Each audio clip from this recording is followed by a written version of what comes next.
جماعة I cracked the code للمذاكرة من 7 سنين وطلعت الأولى على ثانوية عامة. تعالوا أقول لكم النصايح بتاعتي. 5 وقار بقى، بما إن هنقول نصايح وحاجات مهمة. let's go.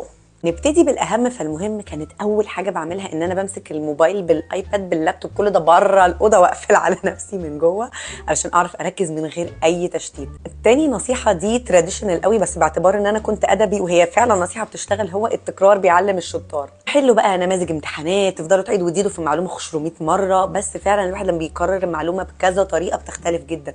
تكتبوها، ترسموها، تغنوها. تالت تip بقى، انا شخص عاشق للمكافآت، اموت في الريورد سيستم. فاكتشفت تكنيك كده اسمه البومودوري تكنيك، ان انت تدي لنفسك وقت معين للمذاكره ومعاه 5 بريك. اللي هو انا مثلا هذاكر تلت ساعه فاخد 5 بريك، هذاكر 40 دقيقه فاخد 10 بريك، وهكذا. ده مش معناه ان احنا نطلع نجيب الحاجات اللي احنا طاردينها من الاوضه عشان بنتساهل. تالت حاجه بقى، ارجوكوا يعني اياكوا وزنقه الكلاب. ليه؟ عشان الحمد لله عندنا وقت، يعني انتوا دلوقتي 5 فلسه في يعني قليل من الوقت.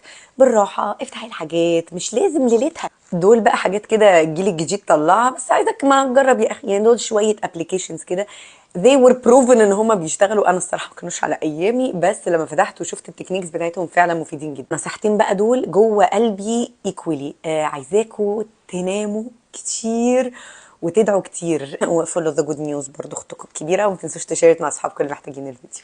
شكرا.